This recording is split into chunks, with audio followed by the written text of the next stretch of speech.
आइए अब अगला सवाल देखते हैं। ये भी बहुत बढ़िया इंटरेस्टिंग क्वेश्चन है। कह रहा है एन ऑल्टरनेटिंग वोल्टेज, ये एक ऑल्टरनेटिंग वोल्टेज है, is applied to a purely resistive load, एक प्योरली रेजिस्टिव लोड जिसका रेजिस्टेंस वैल्यू है 50 ohm. The time taken for the current to rise from half of the peak value to the peak value is, यानी half peak value से peak value तक जाने में कितना समय लग जाएगा, ये सवाल पूछा है।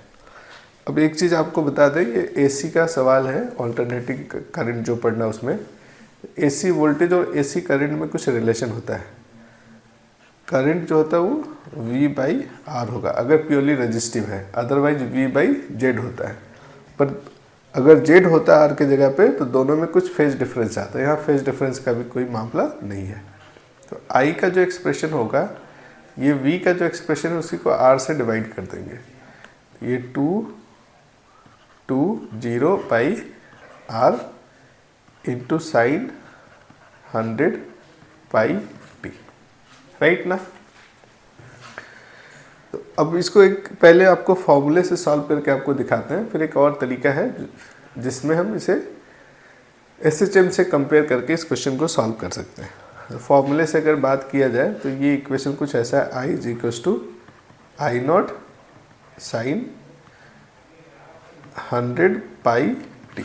ये 100 पाई यहाँ पे ओमेगा का रोल प्ले कर रहा है ना। तो पहला हम कह रहे हैं कि T1 टाइम पे जो I है वो आई नोट बाई 2 है। अब कह रहा है कि half of the peak value से पीक वैल्यू तक जाने में कितना समय लगेगा। तो एक तो हमें T1 चाहिए कि कब ये हाफ वैल्यू पे जाएगा, और दूसरा हमें चाहिए T2 जहाँ पे हम कह सकते हैं कि करंट जो है वो पीक पे पहुँच जा रहा है। तो ये दो टाइम अगर मिल गया तो हमारा काम बन जाएगा, T1 से T2 का गैप भी मिल जाएगा, राइट ना। तो एट T1 हम कह रहे हैं कि I की वैल्यू आई नॉट बाई 2 है, is equal to I not into sine 100 pi into T1, right. तो यहाँ से आप देखेंगे तो sine 100 pi T1 is equal to 1/2 आएगा, I से आई नॉट कट जाएगा, और ये साइन 30 की वैल्यू है। साइन 30 का मतलब होता है साइन पाई बाई 6, राइट ना। तो इसका मतलब है 100 pi T1 is equal to pi by 6 है। इसको सिंप्लीफाई करेंगे तो T1 क्या आएगा सर, पाई पाई गया, T1 आ रहा है 1/600।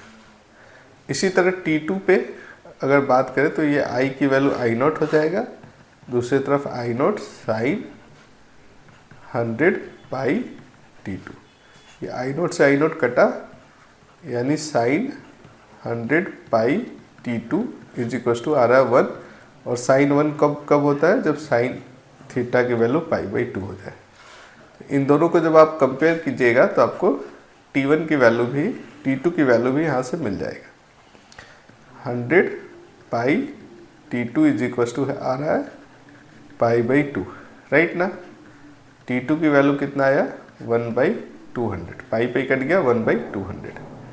हमें क्या चाहिए, T1 से T2 का जो टाइम इंटरवल है ना। हमें जो चाहिए डेल्टा T वो है T2 minus T1, 1/200 minus 1/600। LCM कितना 600, 3 माइनस 1, 2/600 को आप लिख सकते हैं 1/300।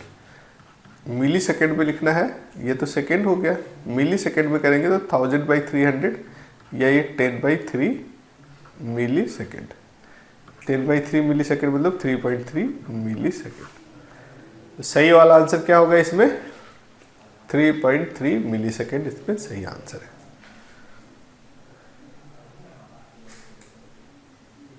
बिल्कुल सही आंसर है।